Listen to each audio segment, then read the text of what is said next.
What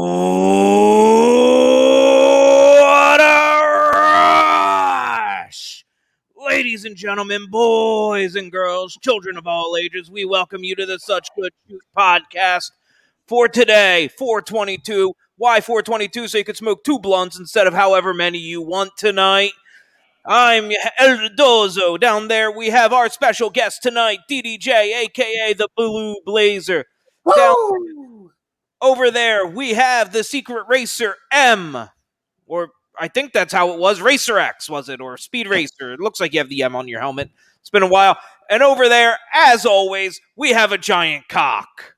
It's good to see you with us tonight, Spencer. Oh, man. So how are y'all doing tonight? We're here. We're going to do some like Chic of the Week or some shit, right? Oh yeah, Chic of the Week. Hold on, I was not prepared. It wouldn't be such good shoot without Chic of the Week. Just give me a second. He was going off like yesterday or something. I just hold on. So real quick, he's taking my gimmick. He posted a picture of him twirling his mustache. It looks like that. And then he said, "My mustache is the greatest on the earth. Anyone disagree? Show me jabroni. I will not be showing the Iron Sheik my mustache." And then let's see. He was apparently he was angry at some DJ. He said, "Hey DJ, keep playing that song all night. Otherwise, I beat the fuck out of you, jabroni." Wow, damn. And also, he said, whenever you see Nat Turner, you have to drink. Damn, Nat getting in early tonight.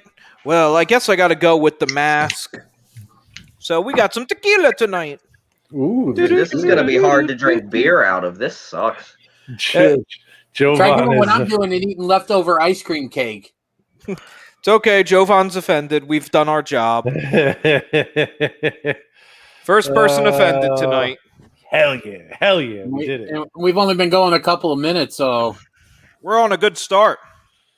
Yeah, well, I'm taking my shit off so I can smoke some weed. Feeling really good. I'm gonna smoke some fucking weed. I got some really dank fucking Gorilla Glue. Dude, some purple mango wraps? Any purple Urkel? Oh, I can't wait for that purple Urkel. And I want to do a quick promotion here for a local company, Prohibition Pig.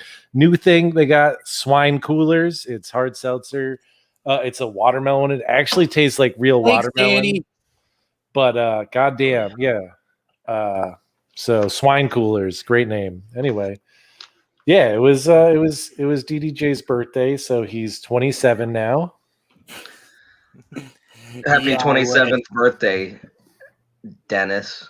Take that 27 and add about 14 on. You know, man, you're only as old as you feel. Yes. Right now, after getting off work, I feel like I'm about 55. So 55. Me too, dude. All right. You know what? I can't drive 55. Oh, great God. song. Oh God. Oh, Jesus. Yeah, I'm lighting up a blunt. We're pulling out the Sammy Hagar. That means all of like 3 people here may have gotten that in the world out there. Right. What about Van Hagar? Those are you a fan of Van Hagar? Or I take them or leave them. No, okay.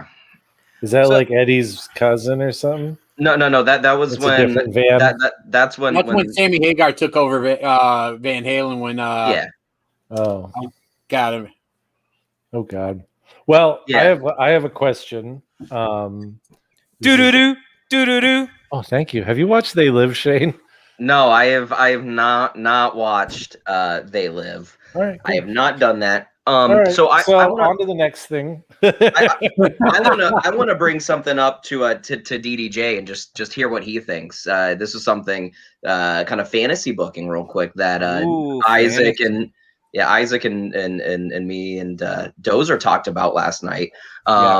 So DDJ, how would you feel if Walter made his way to NXT proper and like actually stuck there? You know, and goes and wins the heavyweight championship and all of that, just kills everyone. He starts beating up refs. He goes and he kills William Regal, does all of that. And, you know, he's in the ring and, you know, he's pompous and he's big and he can't be beaten and he's bragging about it. And then, you know, the lights go out and then you just hear, time to play the game. Wouldn't that be just the best? That would be the coolest thing in the world. If Great build to a great feud. The only way that would be the coolest thing in the world is if you proceeded to do the same thing to Triple H. And he would. Like, Triple H isn't going to go over his guy. He might go over one of Vince's guys, but he's not going to go over, his guy on his show.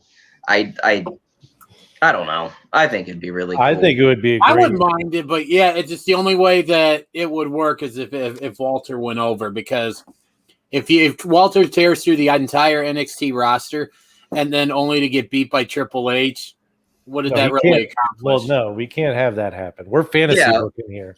It's a fantasy book, and Triple H recognizes that Walter is the star he is, and so he uses himself. Gangster recognizes gangsta. Yeah, as a stepping stone to help Walter to the next level. To the moon. You know what? I would be down with that. I think it'd be really cool. If he can beat the game and then go to the main roster and dominate and just fight for like a full year until fucking he just takes on Brock Lesnar and he fucking has to make Brock Lesnar job. That is the long-term booking there. Oh, man, Did he takes on Shane McMahon and then has to sell the baby punches? And to a fucking in the coast to coast. Brenda in the house. Hey, Brenda. Hey. Hello. Right. Giovanni's Wonder Twin. Yes. It's a party now. I think we're supposed to be talking about the WrestleMania. What was it? 13? 13. Yes. It's the pay per rear view. By the way, who came up with that? This guy right here. Right here.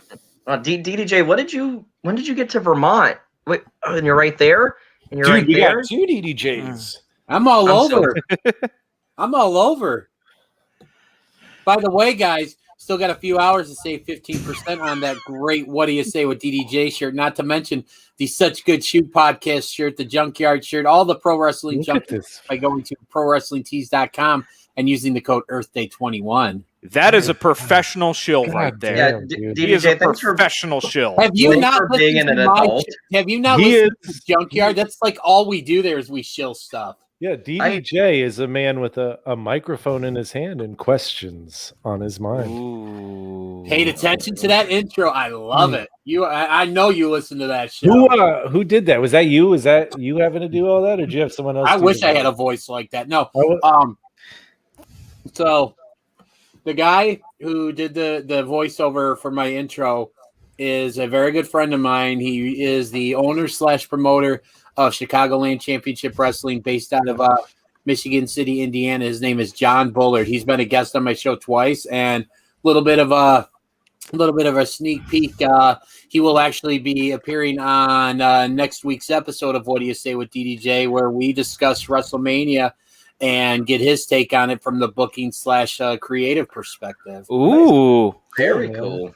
Awesome. So stay tuned from that on the fucking PWJ network. We got all. Don't forget, most importantly, right here on Such Good Shoot, right here on Pro Wrestling Junkies, next week, 10:05, bro. It's Vince fucking Russo. Wait. I got another one. 10 bro 5. Oh, 10 bro 10 5. bro 5. You guys keep saying bro, or do we have Matt Riddle? Or dude, can I just say this? Remind me to ask Russo what he thinks of Riddle stealing his gimmick. I gotta say that Matt Riddle thing where he rolls up to fucking Asuka on the scooter and is like, "You guys think he'd like scooters in Japan?" And she's like, "Huh?" And he's like, "Oh, yeah, never mind," and just like walks off. Just completely forgets his lines. He's like, "All right, dude, see you later, bro." Speaking of Riddle, man, hell of a match with Randy Orton this week on Raw. I haven't watched it yet. I did. It's actually really good. I heard it was pretty good, and I mean, let's be honest, man. Whenever you get a clean win over Randy, it's pretty good for you. Ask Bray Wyatt. Yes, Brenda, that was an LOD Lucha mask.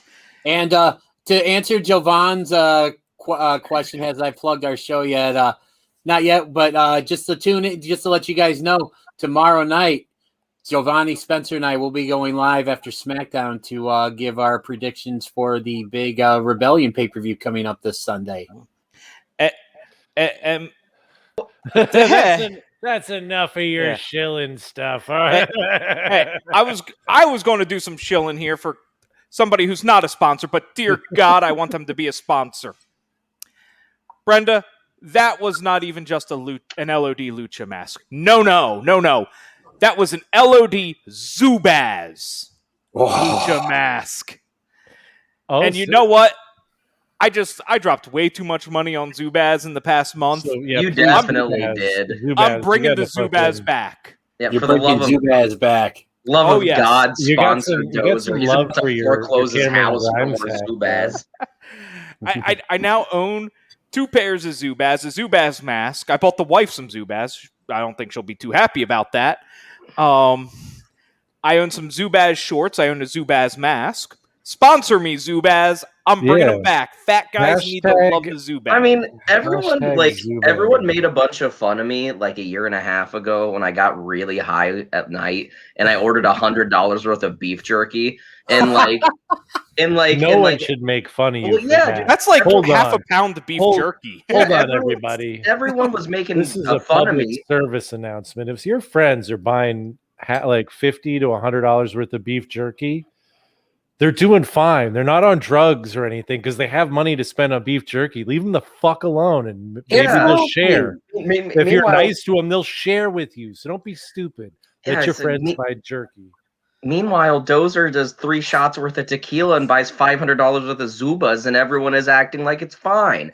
Everyone's judging me for my fucking beef jerky consumption. Hey, Well, I bought a Shane, I $50 respect you pineapple for all that beef jerky. Thank you. I just want to let you all know I just got a text from on high. No, they don't. So I'm guessing Zubaz should not sponsor me, according to the lovely Mrs. Dozer. Wow. Oh, you're in trouble already. Man, I was going to say, we're only 13 minutes in and you're getting texted. This is bad news, brother. 13 minutes in, that sounds like a perfect time to talk about WrestleMania 13. Ooh, I like that. That, my friend, is a good transition. segue. God damn, that is a WrestleMania quality segue. Oh, yes. I did buy a $50 pineapple that one time though. Yeah, the stupid pink pineapple. It was delicious, man.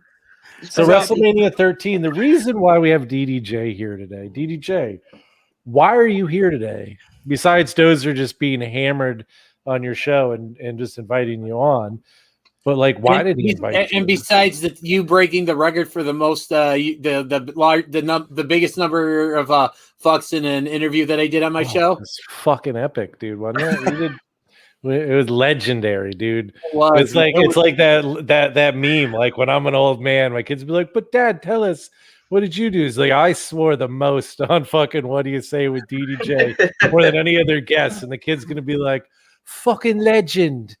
But no, the reason why he was British.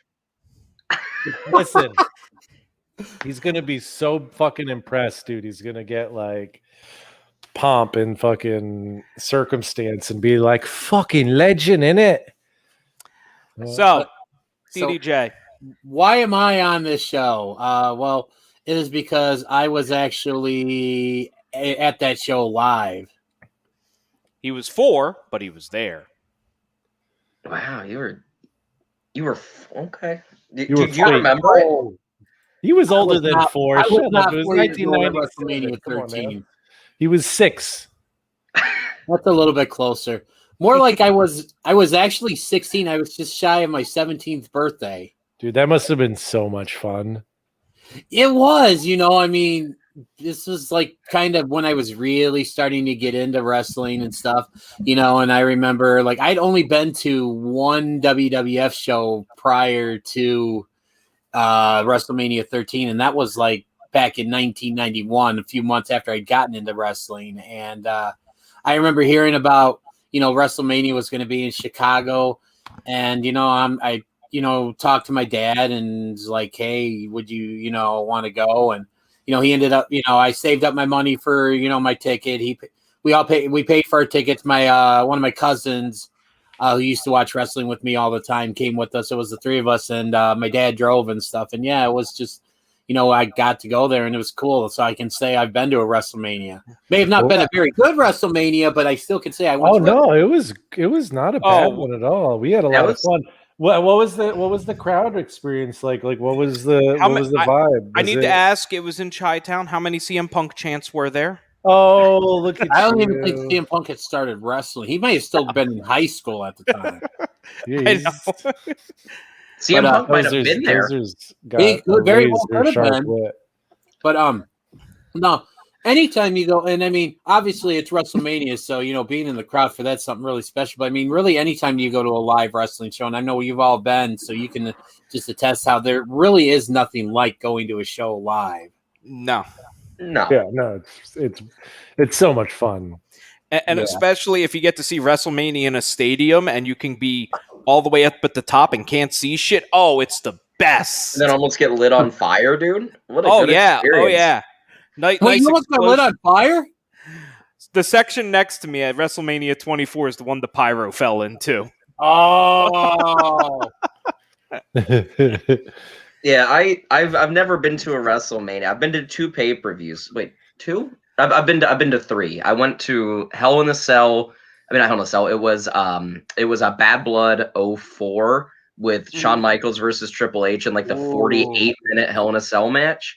Great. Wow. Went forever. I was at Money in the Bank 2014, the one that Sheamus won. 2015. 2015, and then I was at Fast. Oh no, and then it was then Roadblock. Fastlane or something 2017. It was the one with like the 6-pack challenge where John Cena was trying to make it to Mania and it wasn't working. So he bought a ticket that year. Oh, that was 18. Was it 18? This fucking dude. We gotta get you that goddamn fucking wrestling Rain Man shirt, dude. Yeah. Thank God there's somebody that doesn't smoke weed here. So wait, what? This is a question only DDJ is qualified to answer. We need a rating for Billy Gunn taking on Flash Funk. Dark match. With Funkette Tracy and Funkette Nadine. The Funkadactyls? Dude, Funk is on a roll, baby. Somebody call your mama. I have a feeling maybe other than besides 1, maybe 2 matches, do not be surprised if you get a lot of low ratings for me in these matches. Oh, there's a match on this card that only because we watched it together will it get any good rating. Oh, 5 stars. Wow, no, stop dude, it. I might have to do it. Oh, I might have to do it. There is a 5-star match on this card, but it's not that one. It's not. The best part is DDJ just being in complete blank about what it is. Yeah, I'm anxious to see which one you guys are going with because. Hello, Nat. It's time to drink, everybody. Going back to what you were asking about a rating for that match, like I said, it was just a thrown together match. I'd maybe give it a star, and I'll give it 1.25. It's a pre-show dark match. It's not supposed to be anything big or good, so 1.25 ain't terrible. All right. Well, so then we got to move on to the main events of the night. The main matches. So this was the first match of the night was just. Oof. It was so fucked. So we have a 4-way elimination match where they spend a fair amount of time trying to explain the rules to you. 4-way tag team, Dozer. It's a tag team elimination. Yes. Is that what you have going on in the background right now? Is that the match you have playing in the background? Yes. Where we have the Headbangers taking on Doug Furnace and Phil LaFawn, the Godwins, and the New Blackjacks, with Blackjack Bradshaw, I believe, making his WrestleMania debut. Mm-hmm. It's a Jibble sighting. with the worst, the worst wrestling attire, like ring entrance gear that I've ever seen. Woo-wee! He Blackjack's run wild again. Yeah, he was yelling, but goddamn those chaps and the little speedo thing and the small trunks, it was just like it screamed like fucking like yeah, like weird stripping like action. It was not. I have a very important question about this match. Did anybody see Furnace and LaFon actually get eliminated? No. I'm convinced they just I left. watched it like 3 times and I don't remember seeing them get eliminated. Like there was the weird thing where JBL hit the referee and they kicked him out. Like, and then they just disappeared. Yeah, and then Furnace Phil and freaking the other guy just left. I was watching with Isaac. Isaac and I watched this whole show live, and I was like, "Where the fuck did those guys go?" Isaac was like, "Man, I don't really know." I'm actually gonna have to go watch this now just to see if I can figure it out. Yeah. I don't think commentary makes any reference to them being eliminated. Okay, here we go. I'm doing a little research here, and apparently at the same time as the DQ for hitting the referee, Furnace, dude, this is so fucking stupid. Furnace got counted out. Wow. Wow, that's but they didn't really mention it at all. Okay, well, I guess they got counted out at the same time, and that's why they just disappeared. So, do we have ratings for this match? This was such a pile of shit, dude. It was such a pile of shit. I don't think there was even there was a really good Hurricane Rana from fucking Furnace, because he's the fucking man. He might be like one of my after this couple of pay-per-views, like, nah, dude, I think he's a good wrestler. I was into it, so. But no, that was trash. It was fucking half a star. Yeah, this was a half-star match. It was so bad. Yeah, I'll give it just because I think I was happy with the result, and the majority of the crowd seemed like they were into the fact that the Headbangers won. Oh yeah, everyone won. So I'll give it 0.75 just on that fact. They were so over. Yeah, the Headbangers are really underrated team. Oh yeah. I'm gonna redact my rating and actually bump it up 0.25. No, it's a 0.75 because the Headbangers were wearing some kick-ass shirts, man. There was a White Zombie shirt, there was a Metallica shirt. You did like that. Yeah, 0.75 for the Headbangers. And we did spend more time talking about White Zombie than we did the match when we watched it together. So did Jerry Lawler. It's okay. What's a White Zombie? Vince, you don't know what was his thing? Your favorite rock group is the fucking Mount Rushmore. You don't know anything about rock and roll, Vince. Oh, let me go molest these girls. Oh, hey. I'm gonna give it a 0.5. I did. Thank you. I agree. That's a good rating. That's a very strong. That's a strong rating from a strong co-host.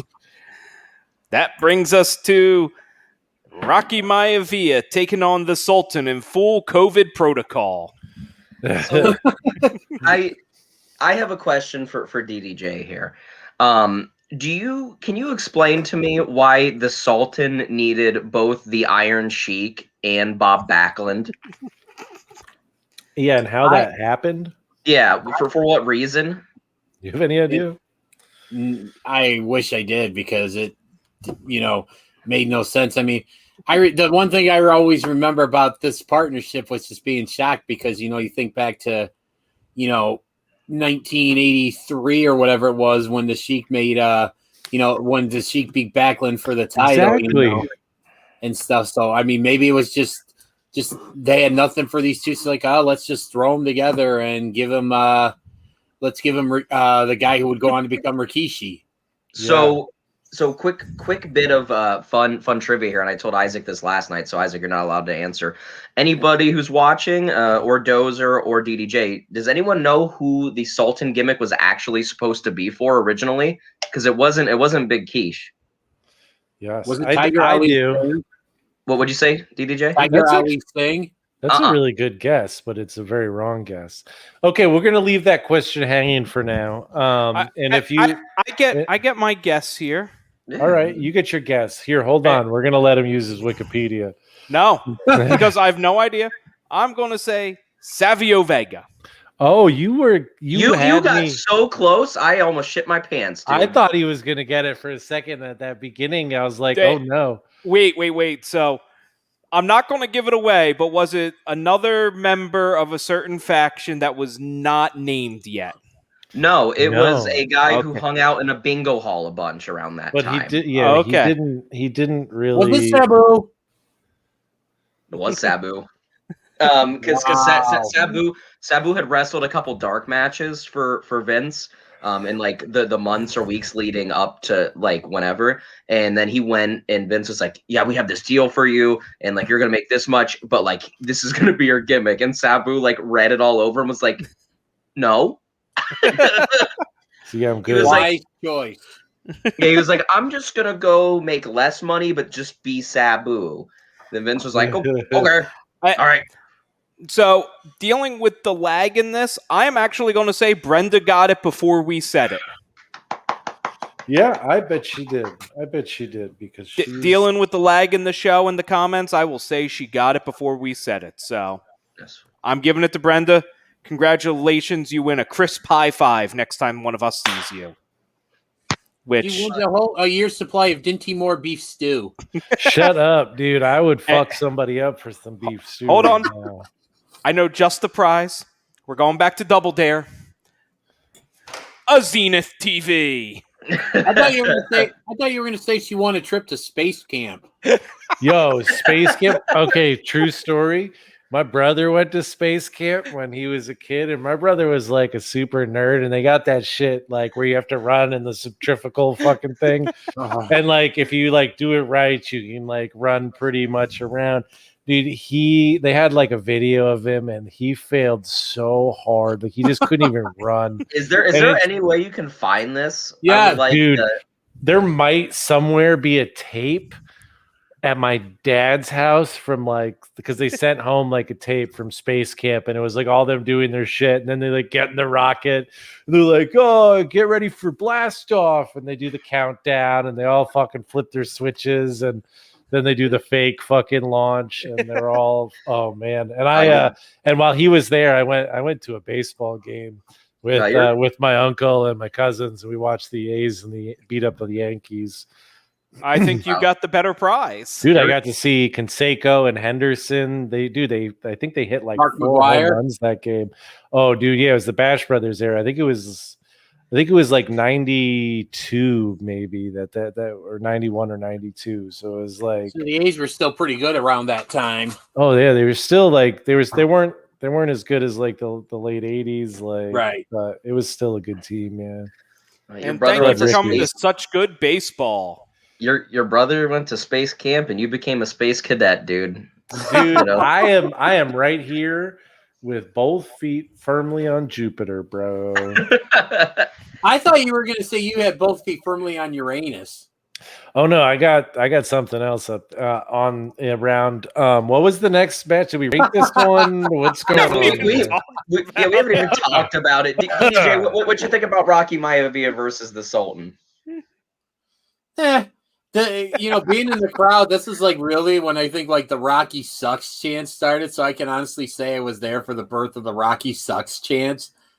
I mean, I was still at that in that time in my fandom where I rooted primarily for a lot of the good guys and always booed the bad guys and the bad guys and stuff. So I was like, go Rocky, go. And then I heard the chants. It's like, he doesn't suck, but I mean, it was what it was. I mean, we got that nice little moment after the match when Rocky and his dad cleared house, and had their embrace in the ring, which, being there with my dad was, kind of a cool moment to share. Okay, here's the thing is this was it from the standpoint of watching it on TV, and it's hard to tell what the crowd was like because it's such a big place, but it really felt like nobody knew who the fuck hit the ring and nobody cared.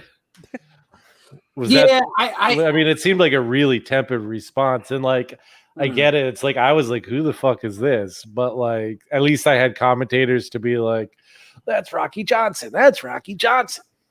Yeah, like I said, I don't think at this point in time I known who he was, but I kind of had a feeling. I was like, okay, this guy looks like he's old enough to be Rocky Maivaia's dad.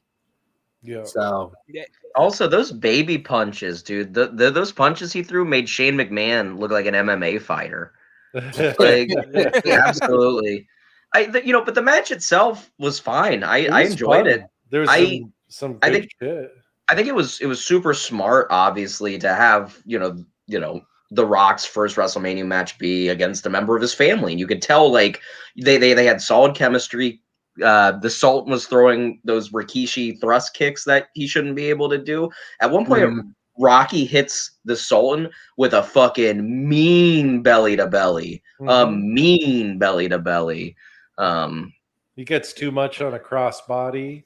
Yeah, almost kills him. That was cool. No, I mean it was good, and I mean you had the Sheik putting in a camel clutch and taking a bump. He took a bump, man. That was something. Yeah, so that was fun. I mean, yeah, it was a fun match, and I think this was like for me, like this is one of the first times you really like, at least on a pay-per-view, start to see like The Rock start to come out, like with some of like figuring out like which gestures are getting over. God damn it, Nat! I'm gonna get drunk. Figuring out the gimmick. Yeah, exactly. He's doing just like picking little pieces up.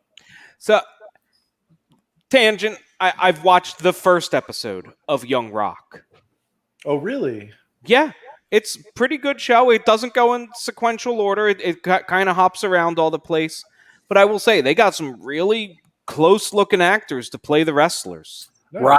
I mean, the guys that got to play the Wild Samoans look dead on, in my opinion. Oh, the Sheik is damn good. Yep. And, oh my God, Rocky Johnson is spot on. Like, yeah. He hit the ring. I'm like, holy shit, it's the same dude. Yeah. I watched that show.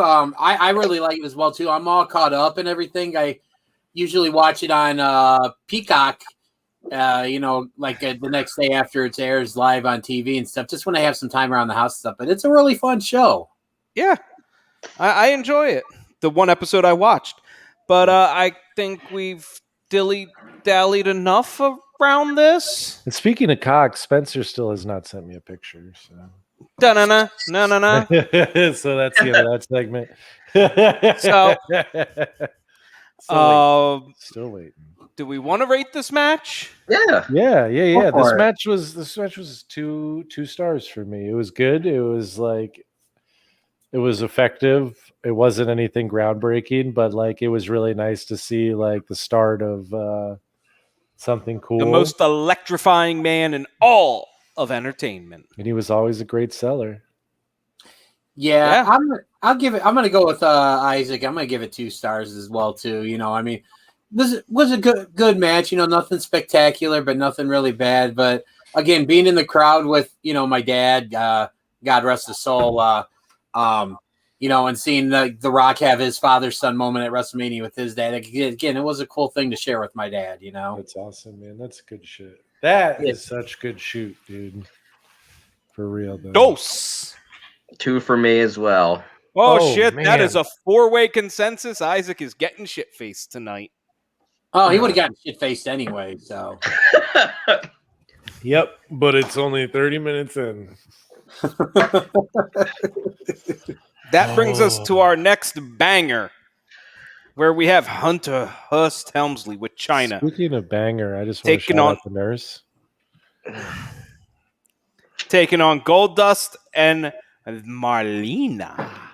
Much love. I got to right off the bat, Marlena's probably my favorite valet in history for the cigar. And I really need to know what she was smoking there. And I got to give her credit, man. She took a fucking mean ragdolling in this one, man. Yes, she did.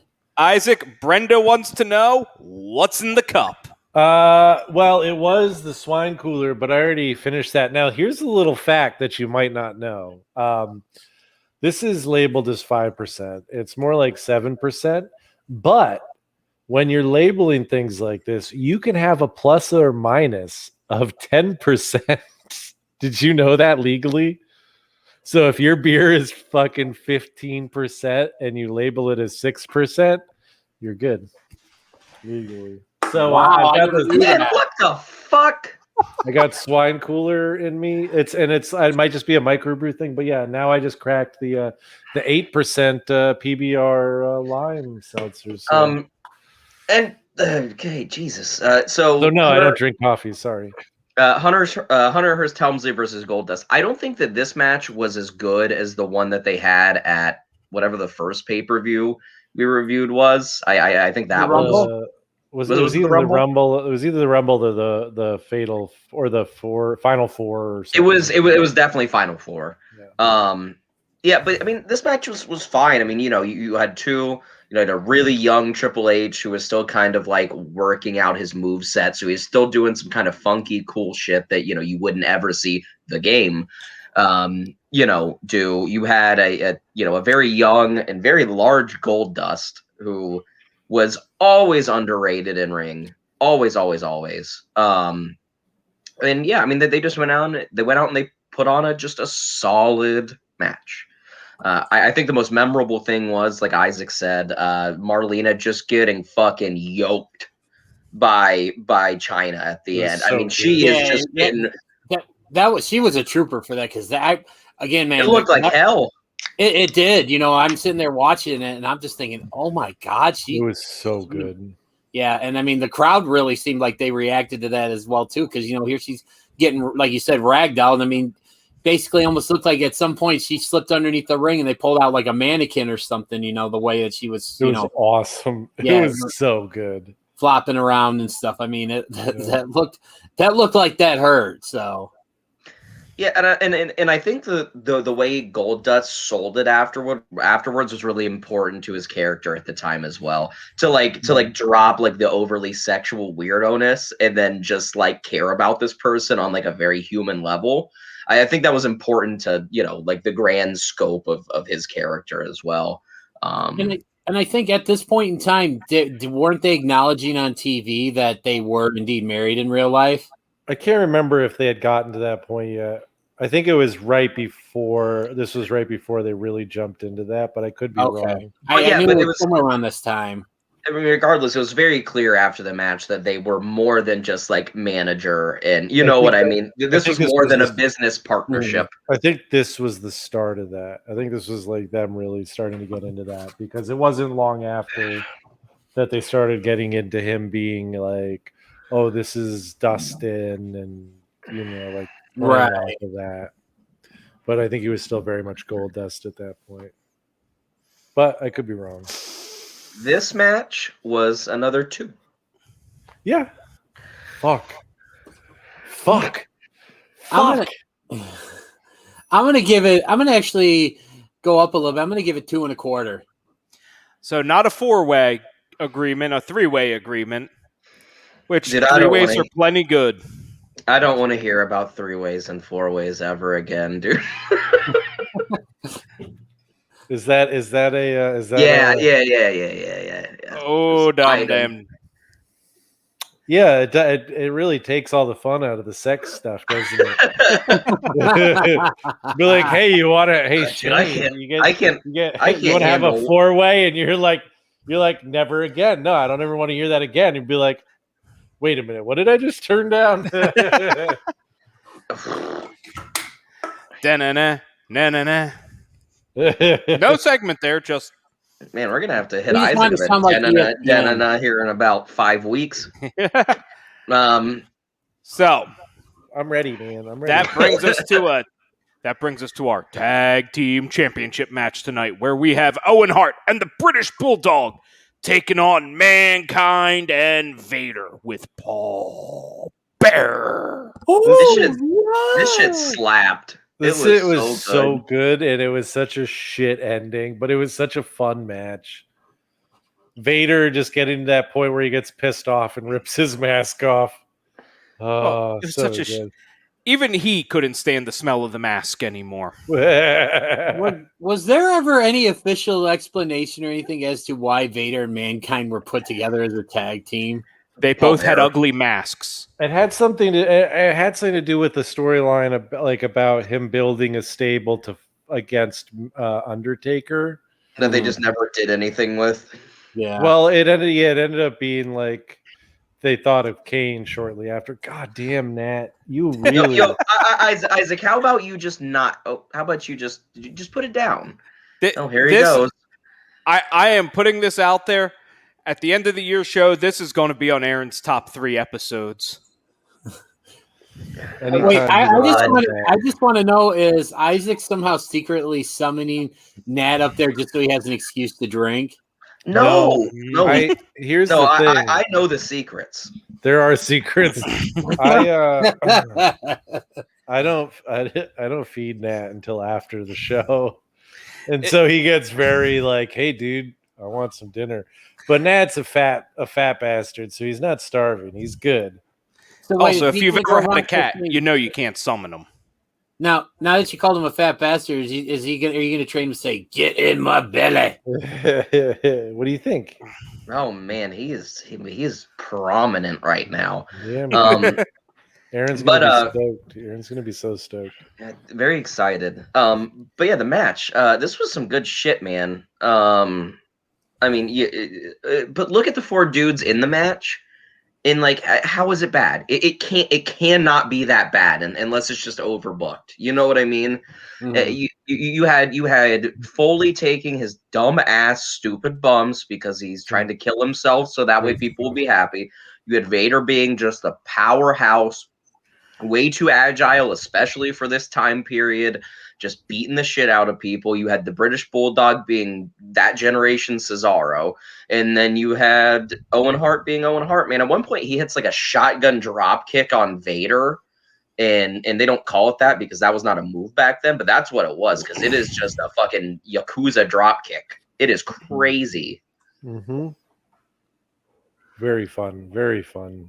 It was just like everything you want in a tag team match. And you have Mick Foley doing so, like the drop off the top rope on the outside with the elbow. This was also the time period where Mankind would just scream for no reason and pull his hair out. Pull out his hair. Yeah. So you would just hear like okay, but I don't know what Mick Foley is doing, but he's doing something somewhere. But what a shit! Like, it would have been like easily a 3-star match to 3.5 for me if the ending wasn't so dumb with the double count out. Because even Bullshane and I were just like, "What the fuck? Come on!" Yeah, I wanted to see anything else happen. Anything else but a double count out. But the match itself was a lot of fun. Yeah, I'll give it 3. I think 3 is the fair rating. I had a good time with it. It's a tough one. I think I am going to give it 2.5 stars. I agree with Dozer. It's just 2.5 for me. If the finish wouldn't be so shit, would have been a 3. But yeah, I think it's hard. I think I'm going to say 3, just because I did like the match. But yeah, the finish would have been, if it had been anything but that, it would have been a 3.5 for me. That brings us. I don't know how to feel about this match. I don't know, man. There are matches you talk about. There are some great matches, some all-time amazing matches, and there's just some shit they throw on the card that you're not sure what you're going to do with. And you have Bret Hart taking on Stone Cold in a submission match with Ken Shamrock out there in body paint. God, Ken Shamrock. Ken Shamrock. Ken Shamrock. Is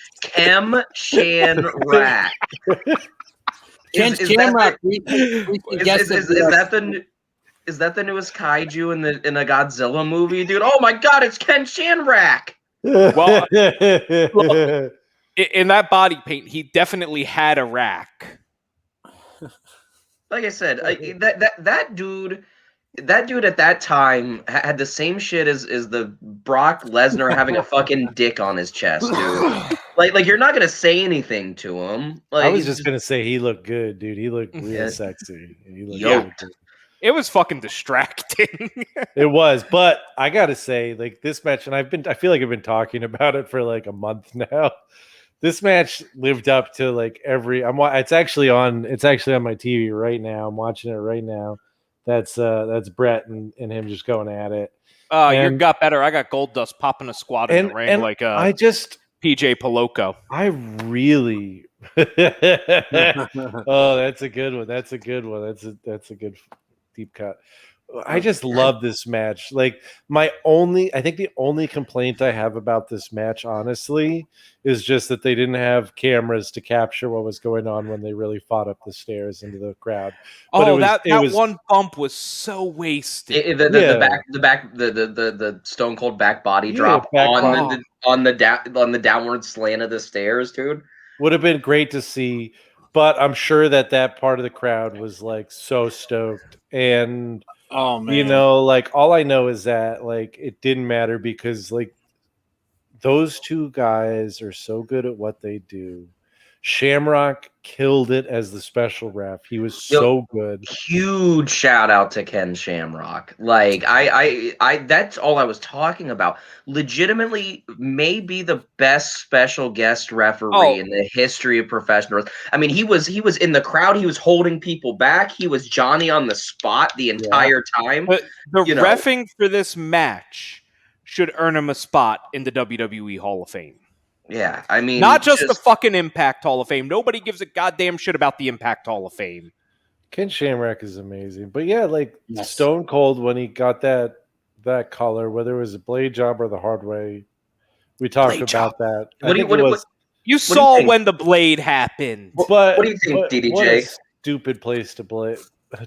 But man, he bled like a fucking he did, and like you could just hear in the arena like the gasp of the collective gasp of the crowd, like when they realized how busted open Stone Cold was, and because it wasn't a simple, bleeding. I mean, you watching on, you're watching it on, Peacock, or if you have it on DVD or VHS or whatever, it's like you could see like the blood was just squirting out. I mean, he bled better than Ric Flair there. That was one of the best bleeds in wrestling history. And it's just, you talk about when they were in the crowd and stuff. I mean, I wasn't anywhere close to that, being there and stuff. But I mean, it was, you could just see the crowd just rise up and everybody standing up trying to see what's going on and everything and stuff. And they went all over the place and just, that.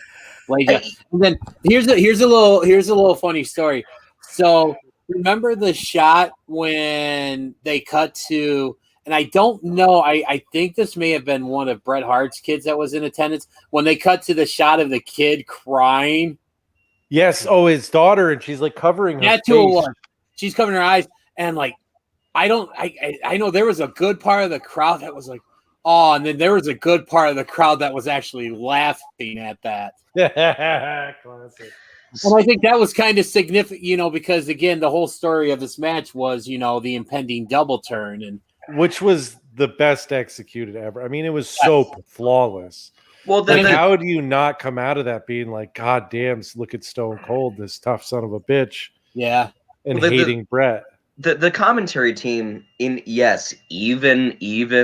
Jerry the King Lawler deserve a lot of credit for this match, because Vince the entire time is just the constant, just the constant even keel. This is what's happening. This is what's happening. And then you have heel Jerry Lawler supporting heel Stone Cold, but putting him over as a face. This is the toughest man I've ever seen. You've never seen another man tougher than this, Vince, have you? You've never seen anything like this before. I just wish that the little amount WWE does submission matches, and obviously it's a big undertaking to do. You have to have a certain kind of wrestler. I wish that more submission matches would be like this, just the wild frenetic brawl with not too many submissions. Like, they treated it more like an I Quit match. Yes. Than what it was. They fully treated it like an I Quit match, because they said you'd never hear Stone Cold say I quit. And I think they just purely hadn't thought up the concept of an I Quit match. Yeah, if this was any other time frame, it would have been an I Quit match. match. I mean, it was dangerous, man. I mean, JR got knocked over out of his chair. There was right so before much blood, dude. fucking There was so much blood. Stone Cold, brother. He takes the steps up like this. Brett kicks him in the stomach, and then the steps go this way. His ankle goes sideways. He lands, And correct me if I'm wrong, but wasn't this like not too long before this match? Isn't it when Austin blew out his knee? He had the other knee though. The knee that got caught in the steps was his good knee at that point. Okay, but because he was wearing the brace. Because that was I believe one of the first times when he started wearing the brace was that match. Yes, he had the big brace on, the big mechanical brace, but it was on his other knee. But it looked really sketchy, and every time I see it, I cringe. And we talked earlier about The Rock kind of becoming The Rock. You definitely got Stone Cold here. He was doing the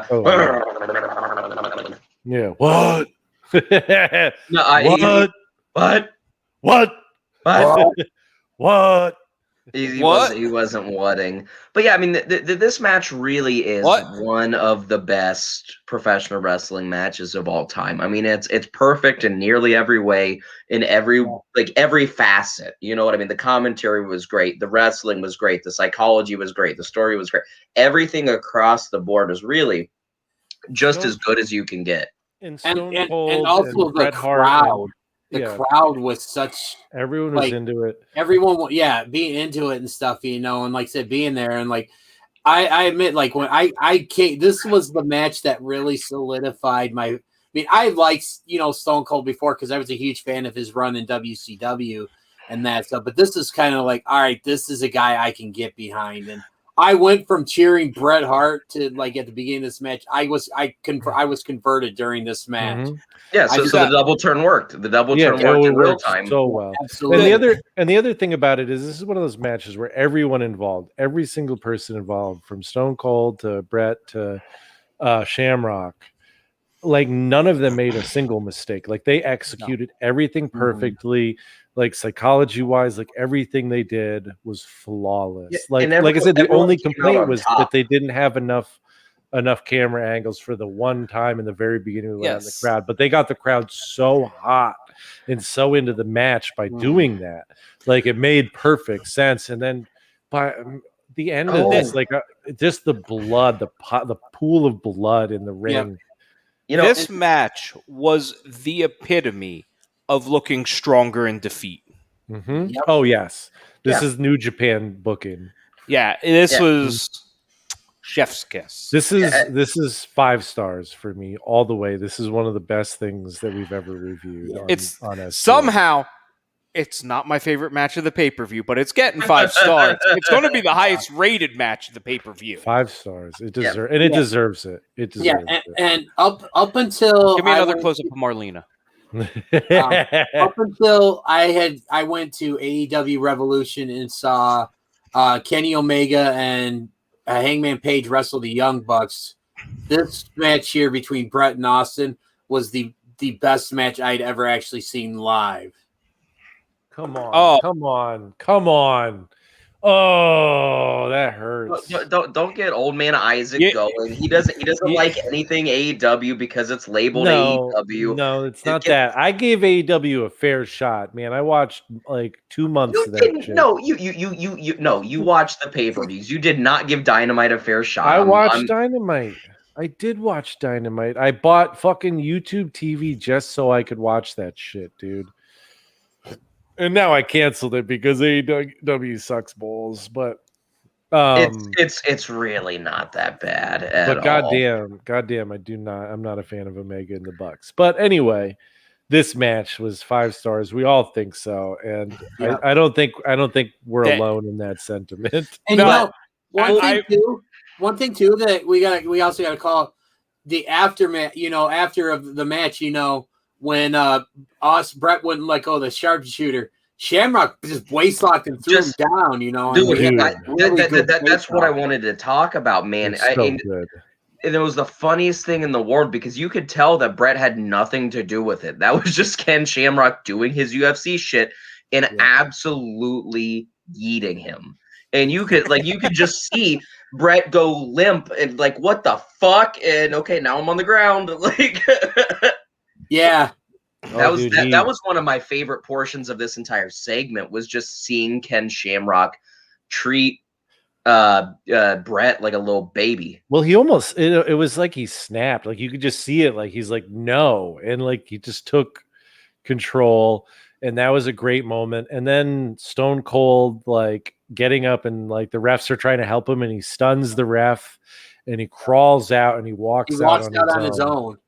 And that was it, dude. Like that was when the crowd like fully were just chanting Austin, Austin. And JR's on commentary. He's leaving with his pride. He might not have won, but he's leaving with his pride. And they show, and that's when they show the pool of blood. And yeah, it's just one of those moments where, and Vince is like, we're not proud of this match. Like there's a lot, like that was really like more than we like to show on WWF, and we're not proud of showing that. And it was just like so perfectly done by everybody. It was one of those few times in wrestlings where everything comes together perfectly. And just think about the effects that this one match, that one moment has had on the wrestling business as a whole. Yeah. Oh, yeah. Absolutely. I mean, everything, you know, a lot of different, you know, people ended up making names for themselves from the match, because Brett obviously went over to WCW shortly after. You had Stone Cold becoming Stone Cold Shamrock. And Ken Shamrock making his wrestling, debut. You wouldn't have the Brett versus Shawn. You wouldn't have the screw job. You wouldn't have had the Hart Foundation, because I mean, a lot of people say that this was Brett's actually best run in the WWF, was his 97 heel run, you know, with the Hart Foundation, because that's when he did some of his best work, especially on the microphone. Absolutely. Bret Hart, good microphone. That's a weird statement to hear. This is the only time you'll ever hear it. But I also have to state, I don't care that all four of us have agreed on a rating for this match, and all four of us should drink for that shit, because we have done something even rarer. All four of us have agreed with Dave fucking Meltzer. He gave this a 5-star match. Wow. Even a blind squirrel finds a nut every now and then. I feel so privileged to be part of such a historic moment on such good shoot. Thank you for joining us for that. Well, thank you for inviting me on. Well, so anyway, we're talking about this bad match too much, because the best match of the night is coming up. Oh, dear God. Yes, absolutely. The next match. It has drama. It has impact. And it is Ahmed Johnson and the Legion of Doom, which makes... I watched the Raws coming up to this, and I still don't know how we got to this match. Taking on the Nation of Domination, which at this point... Still had white guys. Is Farouk, Savio Vega, and Crush. And they come to the ring with JC Ice and Wolfie D wrapping them out to the ring. D'Lo Brown. Yeah. They got Clarence Mason and D'Lo Brown out there. I have a question. I'm really curious. Like, this is something that I've been wondering. Is like the only one that's ever really stood out to me out of those guys was Wolfie D, and I just like have no idea. Like, because I haven't heard anything about him. Like, what is he? What do you think he's up to these days? So wasn't he part of the Disciples of the New Church or something? Hold on. I need to let you know. Wolfie D is the Grand Slam champion of Don Testa GMC Chevrolet Subaru down in Tennessee. He is doing great commercials. Are you tired of wrestling with car salesmen for a good deal on a new or pre-owned vehicle? Boom! Is your credit up against the ropes? Boom! And are you pinned down in your current trade-in? Boom! This is legitimately the most obnoxious thing I've ever heard. Boom! Don't get beat into submission by buy here, pay here lot. Boom! Come on down to the Airport Motor Mile in beautiful Alcoa, Tennessee. Our sales assistant to have you in a new or used vehicle before you can count to 1, 2, 3. Leg drive into a new Chevy and West Chevrolet, where we do what we say. Boom! I guarantee you they sold 1,000 cars after that. I hate that shit so much. That commercial alone is going to keep Shane from driving the rest of his life. It might make it honestly makes me mad. Like, you clearly have never watched small town car commercials because that's among the better ones. I grew up in Columbus, Ohio. There's nothing. You're not a small town, dude. I live in a town where I don't get delivery. No, I'm saying that I grew up in Columbus, Ohio. Yeah, I don't know anything about it. It's freaking Columbus, huge. Well, small town car commercials are a special breed of. Oh, they really are, but we're not getting into that. We're talking about this no DQ match, or I think Chicago Chi-Town Street Fight, which, if you watch this match, if you remember WWF Warzone, the N64 game, that is basically this match when you had a weapons match and there's just random shit in the ring. That is this match. Like, there was a kitchen sink out there, which they didn't use solely so the King could make a bad joke on it. There were signs. I gotta say, I went into this match talking a lot of shit about Ahmed Johnson. And I came out of this match thinking Ahmed Johnson was the best thing about it. Honestly, no joke. Like, okay, I watched it like 3 times before I watched it last night with these guys, and I hated it every time until last night. And like last night, God, so good. It was, and it's actually on right now. This is great. This is really such good. It's such a clusterfuck of epic proportions. But it's so clusterfucky. It's fun. Like, you just have no clue what's happening. And Ahmed Johnson is hitting fucking tope suicidas over the barrier. He's doing front flips, dude. He's flying. People are getting hung and shit. Like, D'Lo Brown is there in a suit, just getting the shit kicked out of him. There's signs. Didn't PG-13? Weren't they also the recipients of like a double doomsday device? Yes. They almost died. Road Warrior, Animal, or Hawk forgot to use the right fire extinguisher over and over again. So he's just letting an actual fire extinguisher loose. People can't breathe. JR is, this is pretty bad for people that have asthma. Like, it was just the craziest shit I have ever seen, and it was the most fun. There is nothing better than the spot, and I don't remember who was in it, where they go with the 2x4, they hit the ropes, and that shit flies out of their hands 15 feet in the air. Yeah, and then a Road Warrior just catches it. And it goes for another swing. Yeah. This match made no fucking sense, but it was such a mess, but it was so much fun. It was so much fun. Yeah, it was fucking Road Warrior Hawk, I think, when he just did it on my TV. It's great. It's great. And then the next thing that happens is Big Bad Farouk gets, I think, Animal up on the I think it's the French announce table, and he gets him up for the worst pile driver ever. Yeah, and so like Animal's gonna put him in, like give him a pile driver, and man, he like falls off. It was so scary because he like really could have fucking killed this dude. It looks way worse than when Stone Cold actually broke his neck. It's so bad. It's so scary looking. Farouk ends up getting put through the announce table, and it's one of the old, really thin New Japan style announce tables. He gets put through. They don't move anything out of the way, so fucking monitors are just flying on top of. Dude, it was insane. This is a match that you need to watch with friends while drinking. That is the only way to consume this match. You're 5 beers in. You're watching this shit, and you are just along for the ride. This is a 4-star match. This really made me so happy. This made me so happy. Fuck, man. We have made DDJ take off his hat. He's pissed at us. He's like, how the fuck did they enjoy this piece of shit? Honestly, this was the most fun I've had in a long time watching this match. And because of that, I'm going to give it 4 stars too, even though it doesn't deserve 2. Oh, no, it doesn't deserve anything. But honestly, this is the most fun I've had watching wrestling in a long time. I do want to point out one thing, because this is an important fact right here. This is Dave Meltzer's second highest rated match of the night. What? Wow. Yes. Wait. For real though. For real. So I'll recap Dave Meltzer's ratings right paraphrase, please.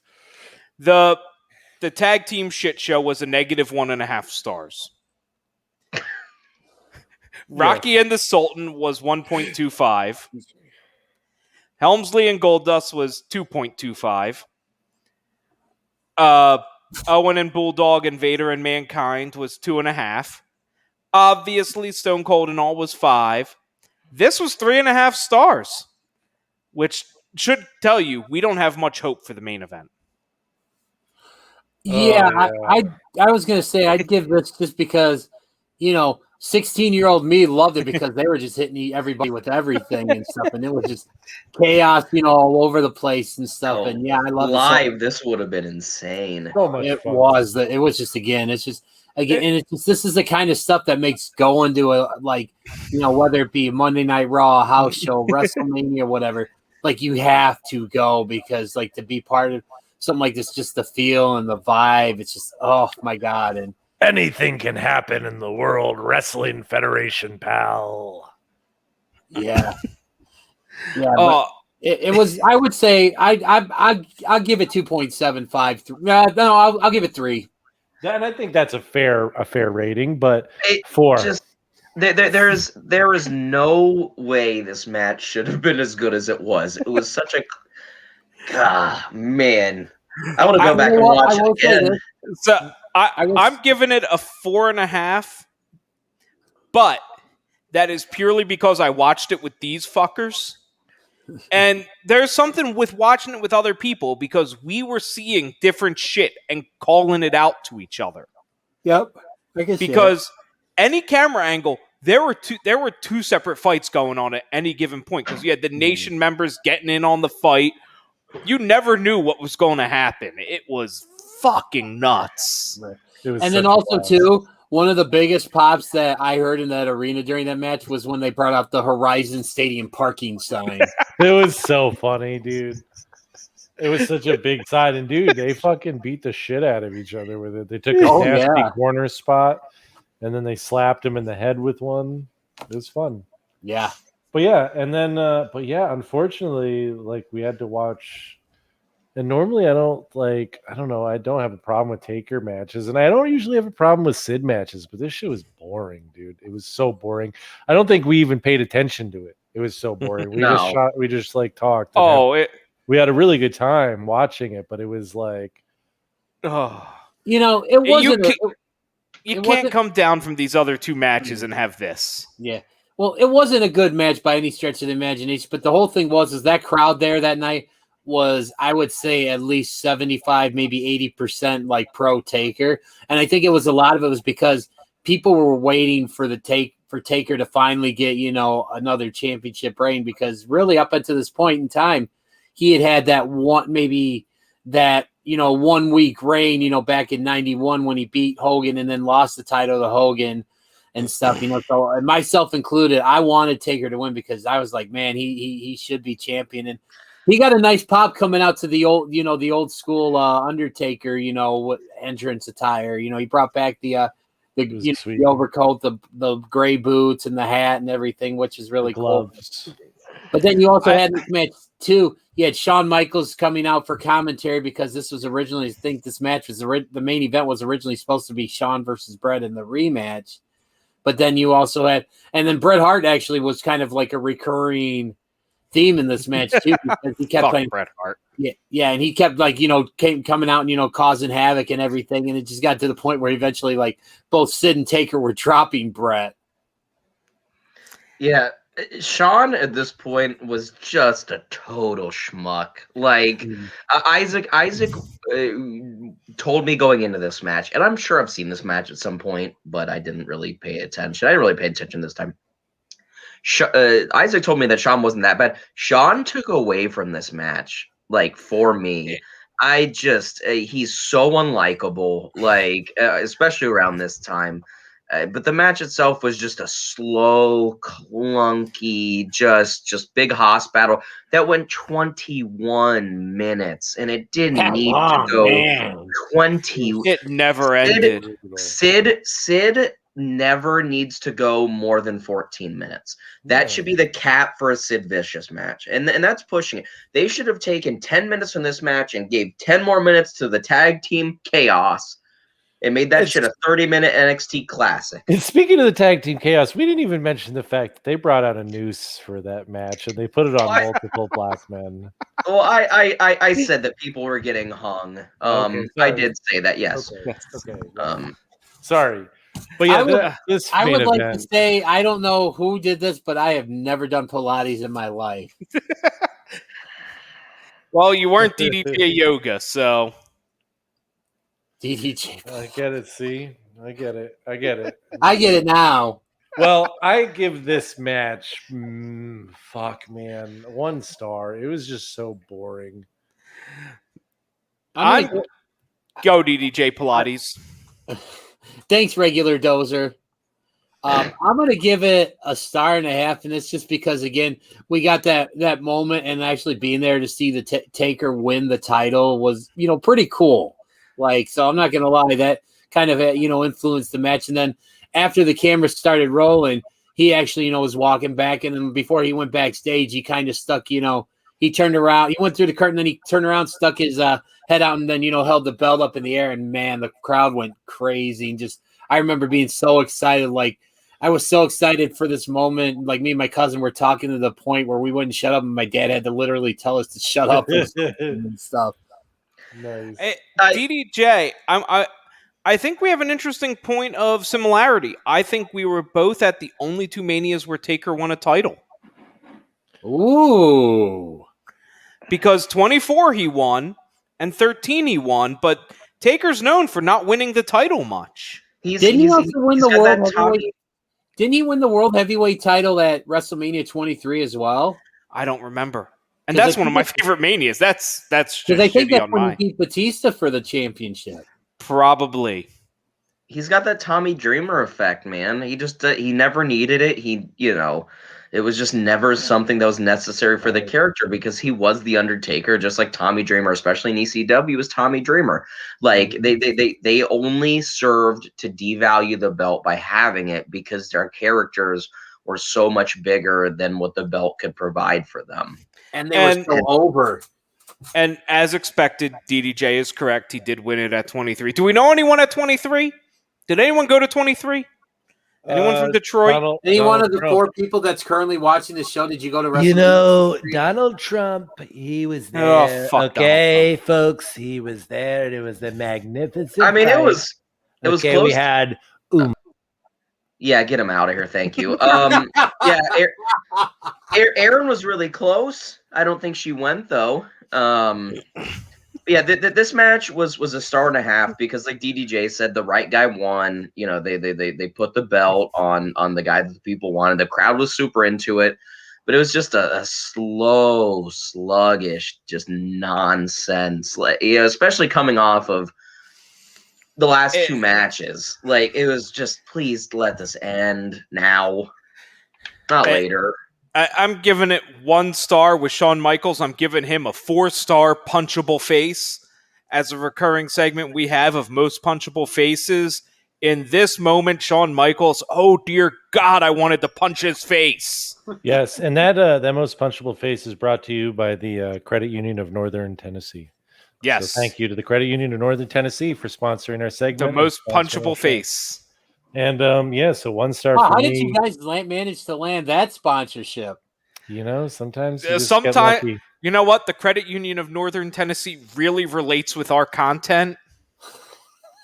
Dozer, there's something going on with your hair there, brother. I mean, I'm sorry. He was wearing a mask. I'm not one to.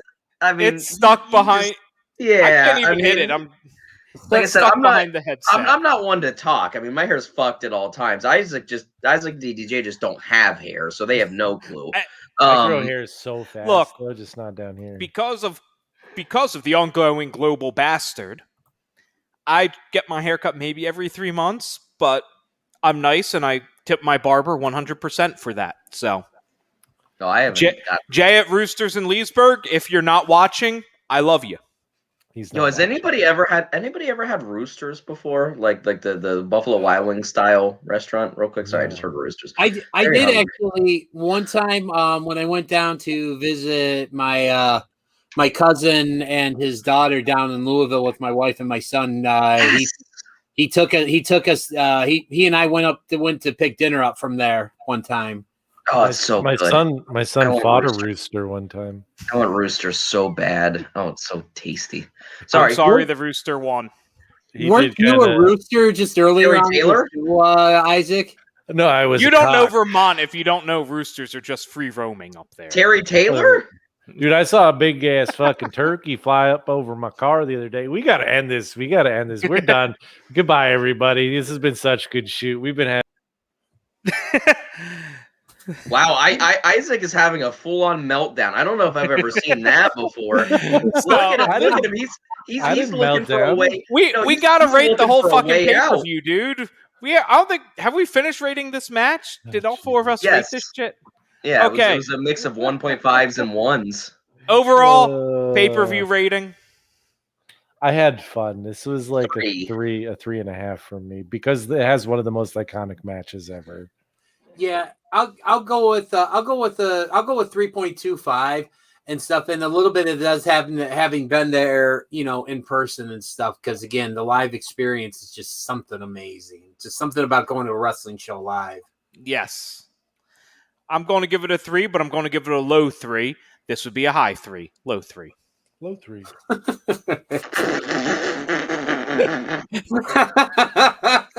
See, I told you we should have ended it, guys. Y'all that was listen. The dumbest shit I have ever seen in my entire life. We should have ended it, Shane. Hold Y'all on. didn't listen. The other 3 of us can tell you this, Shane. Father a child, and all of a sudden these bad jokes come to you. Oh, it's amazing. But anyways, Shane, real quick, another space, plug for the junkyard. But we do have to plug Dozer is 100% right, man. It's just something about becoming a dad and then them bad jokes just coming to you. I got to go with him on that. It's true. It's very true. But anyways, we've been such good shoot. That's been Isaac. That's been Dozer. That's been DDJ. Be sure to check out DDJ on any and all platforms he's on. What do you say with DDJ, the Junkyard, and any other podcasts you may have on the Pro Wrestling Junkies Network? We've been such good shoot. Be sure to tune in next week at 10:05 to see us hang out with Vince Russo. And follow me at Dozer SGS on Twitter because I'm an asshole there. And the guy who tried to do the ending is the only guy who can't end this podcast.